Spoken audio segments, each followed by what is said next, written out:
So according to the Shade Room, T.I. and Tiny has responded to this lawsuit after being accused of the 2005 SUL battery and assault in this new lawsuit. According to TMZ, in this new lawsuit, a woman is accusing both of them. This woman is going by Jane Doe, and she's accusing Tiny as well as T.I.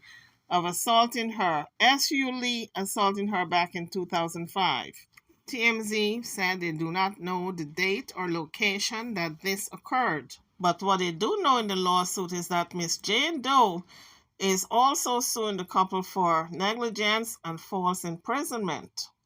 TMZ also reported that the plaintiff, Miss Jane Doe, is taking advantage of the California sexual abuse and cover-up law that's about to expire. It's similar to the law that just expired in New York, where adult victims could come forward and file a case against the person who allegedly assaulted them. It did not matter how old the case was. And this is why you find cases as far back as 2005. So due to the California Sexual Abuse and Cover-up Accountability Act, the plaintiff, Ms. Jane Doe, was able to file. This act in California allowed individuals a 1-year window beginning on January 1st, 2023 to file a sexual abuse lawsuit that occurred before January 1st, 2009. So Ms. Jane Doe took advantage of it, and now T.I. as well as Tiny are in a world of trouble if these allegations are true. So according to Ms. Jane Doe's lawsuit, she said that she was enlisted in the U.S. Air Force and stationed in Los Angeles in or around 2005. And she attended a party at Coolio's house and allegedly met a man named Cavier.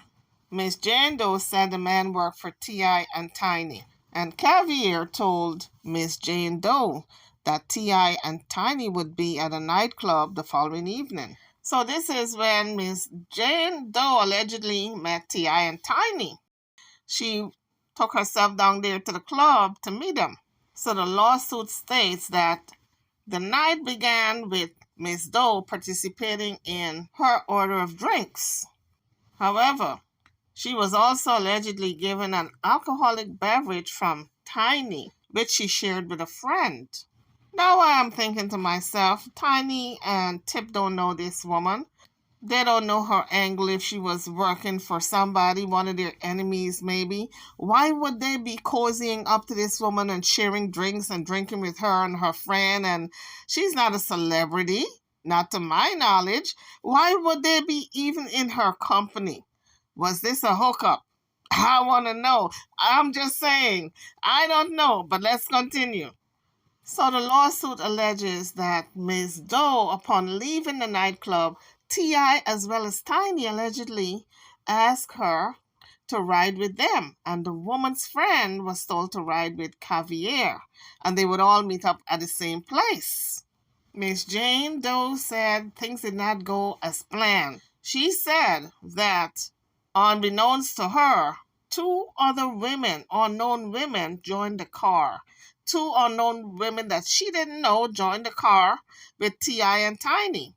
So according to Ms. Doe, all 5 of these individuals now went to a hotel.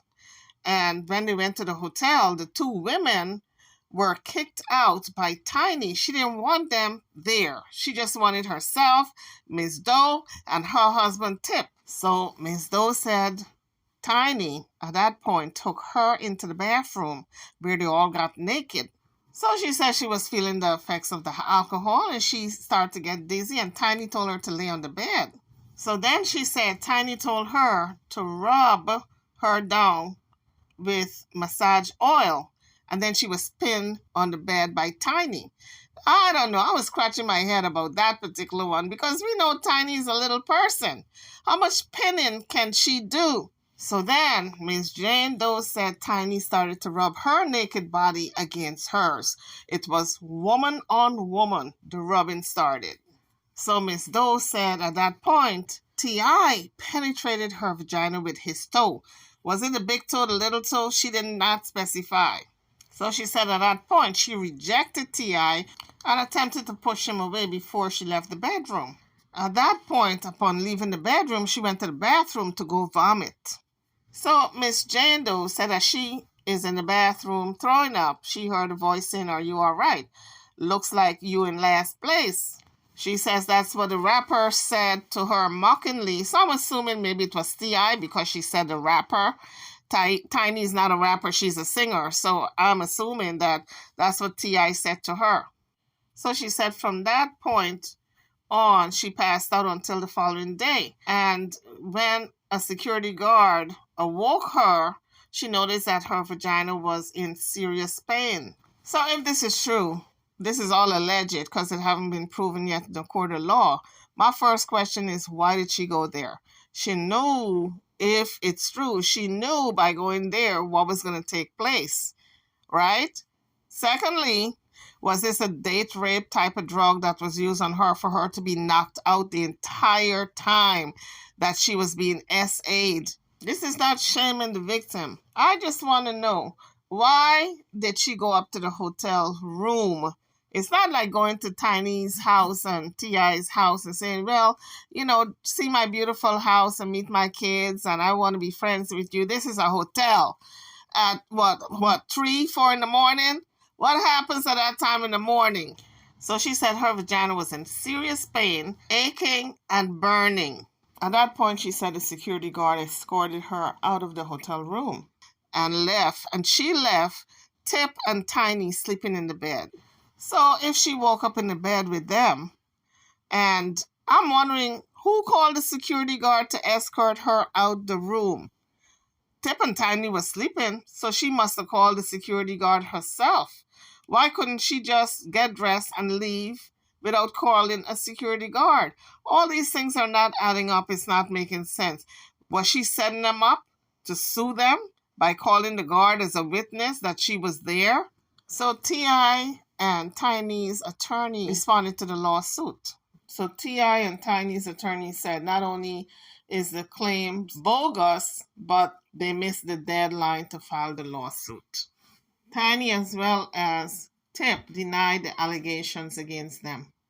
A statement put out by T.I. and Tiny says, on the heels of positivity, negativity always rears its ugly head. This plaintiff have been threatening to file this lawsuit for 3 years now. We have emphatically and categorically denied all allegations.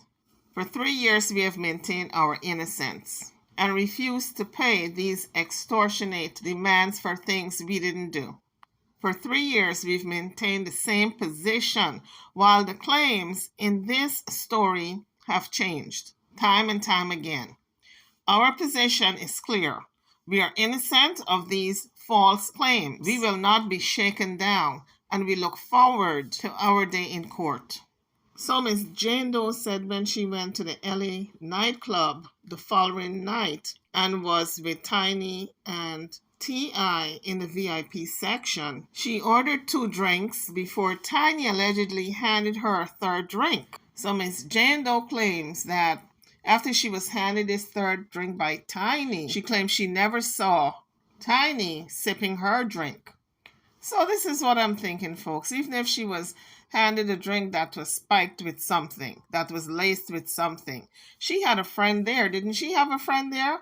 Because she said that she and her friend, in the beginning of the video, she said she and her friend.